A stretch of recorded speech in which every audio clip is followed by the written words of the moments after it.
Hi friends, grant in aid বিশ্ববিদ্যালয়ের কর্মীদের বকেয়া ডিএর হিসাবের নির্দেশ কিন্তু আজ প্রকাশিত হলো। আপনারা দেখতেই পাচ্ছেন, ডেট রয়েছে 13ই মার্চ 2026, কিন্তু প্রকাশিত হয়েছে আজ, অর্থাৎ এপ্রিলের 6 তারিখ, 6 এপ্রিল। 6 এপ্রিল প্রকাশিত হচ্ছে আপনার 13ই মার্চের নোটিফিকেশান। এটা নিয়ে অনেকেই আমাকে প্রশ্ন করেছিলেন যে বিশ্ববিদ্যালয়ের ক্ষেত্রে কি হচ্ছে। তো বিশ্ববিদ্যালয়ের কর্মীদের বকেয়া ডিএর হিসাবের কিন্তু নির্দেশ দেওয়া হয়েছে। এই যে নোটিফিকেশান আপনারা দেখছেন, এই মেমোরেন্ডামে কিন্তু দেওয়া হয়েছে। তো সাবজেক্ট দেখছেন আপনারা, এরিয়ার্স, ডিয়ারনেস অ্যালোয়েন্স আর ডিয়ারনেস রিলিফ, অর্থাৎ ডিএ এবং ডিআর, এমপ্লয়ি রয়েছে, পেনশনার সবাই রয়েছে। কত? Grant in aid institution for the period from April 2008 থেকে 2019 এই পর্যন্ত হিসাব কিন্তু চাওয়া হয়েছে। তো এই যে নোটিফিকেশান আপনারা দেখছেন, এই নোটিফিকেশান আজ প্রকাশিত হয়েছে এবং চাওয়া হয়েছে। তো বিস্তারিত এই নোটিফিকেশানে কি আছে সেটা কিন্তু আমরা একটু দেখে নেব। এখানে উচ্চশিক্ষা দপ্তরের তরফ থেকে এই বিশ্ববিদ্যালয় কর্মীদের বকেয়া মহার্ঘ ভাতা সংক্রান্ত এই যে মেমোরেন্ডাম, এটা জারি হয়েছে। তো এখানে কি না, সুপ্রিম কোর্টের নির্দেশের প্রভাবেই কিন্তু ফেব্রুয়ারি 2026-এর যে সুপ্রিম কোর্টের নির্দেশ, তারপরেই রাজ্য সরকার একটি কিস্তিতেই বকেয়া দিয়ে যে মেটানো সেটা পদক্ষেপ নিয়েছে কিন্তু। তো অন্যান্য প্রতিষ্ঠানগুলোর সঙ্গে এখানে বিশ্ববিদ্যালয়ের কথাও কিন্তু ইনস্টিটিউশন এইগুলো বলা হয়েছে, যে গ্র্যান্ট ইন এইড, যে পশ্চিমবঙ্গ সরকারের উচ্চশিক্ষা দপ্তরের ইউনিভার্সিটি ব্রাঞ্চ এই আজকেই কিন্তু এটা প্রকাশ করা হয়েছে। মূলত রাজ্য সরকারের অর্থ দপ্তরের যে ফিনান্সিয়াল ডিপার্টমেন্ট থেকে কিন্তু এটা প্রকাশিত হয়েছে।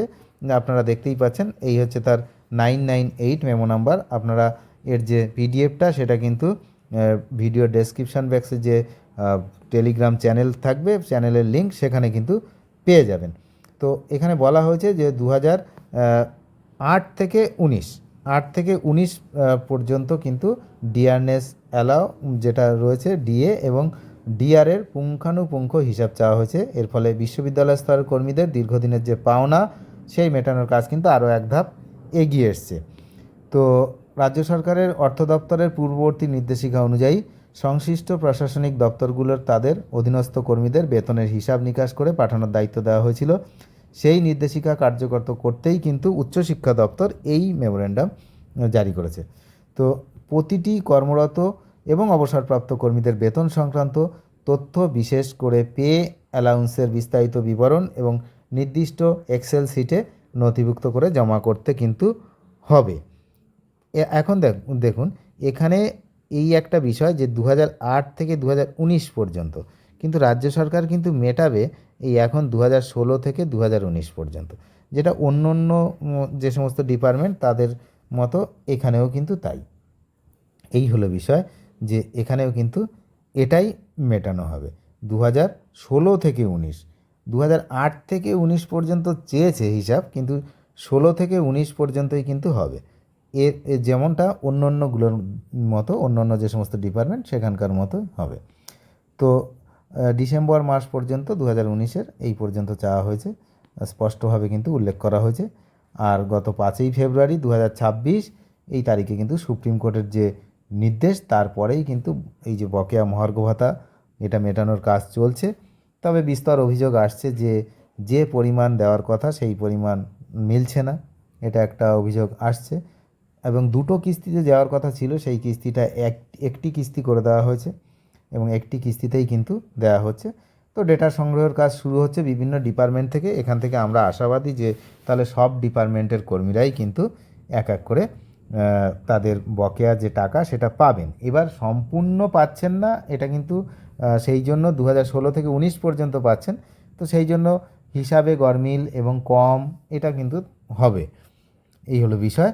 এখন এই নতুন নির্দেশের ফলে গ্র্যান্ট ইন এইড বিশ্ববিদ্যালয়ে কর্মরত এবং অবসরপ্রাপ্ত কর্মীদের জীবনে কিন্তু সরাসরি ইতিবাচক প্রভাব পড়তে চলেছে।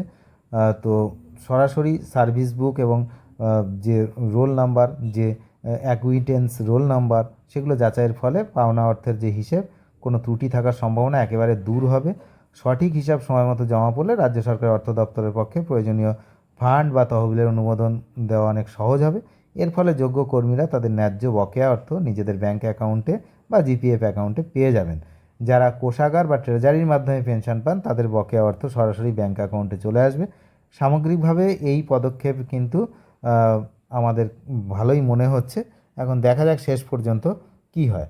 তো উচ্চশিক্ষা দপ্তরের বিশ্ববিদ্যালয়গুলির জন্য বকেয়া ডিএ সংক্রান্ত হিসাব সংগ্রহের প্রক্রিয়া শুরু হলেও রাজ্যের অন্যান্য বিশ্ববিদ্যালয় বা গ্র্যান্ট ইন এইড সংস্থাগুলির জন্য এখনও কোনো আলাদা বিজ্ঞপ্তি বা গাইডলাইন্স কিন্তু আমরা দেখতে পাচ্ছি না।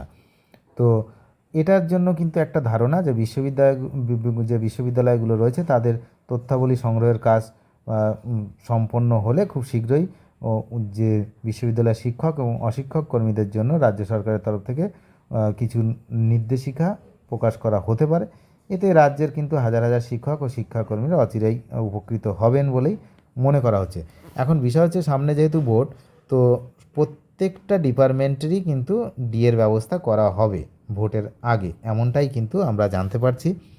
এবং যে 4% যে বলা হয়েছিল 4% ডিএ যে বৃদ্ধি, সেই বৃদ্ধির যে বিজ্ঞপ্তি সেটাও 10 তারিখের আগে আসার সম্ভাবনা আমরা দেখতে পাচ্ছি। 10 এপ্রিলের আগে কিন্তু এটা আসার সম্ভাবনা রয়েছে। তো আমরা তো নজর রাখছি, আপনারা কড়া নজর রাখুন। যারা চ্যানেলে নতুন তারা নিয়মিত আপডেট পেতে অবশ্যই চ্যানেলটিকে সাবস্ক্রাইব করবেন। আর এই ভিডিওর ডেসক্রিপশন বক্সে একটা টেলিগ্রাম চ্যানেল আছে, সে চ্যানেলের লিঙ্ক রয়েছে। সেটা হচ্ছে এই যে ইউটিউব চ্যানেল, এই YouTube channel official Telegram channel. তো সেখানে কিন্তু আপনারা এই পিডিএফটি কিন্তু পেয়ে যাবেন। অনেক ধন্যবাদ শেষ পর্যন্ত দেখার জন্য। চ্যানেলে নতুন হলে অবশ্যই চ্যানেলটিকে সাবস্ক্রাইব করে সঙ্গে থাকবেন। Thank you.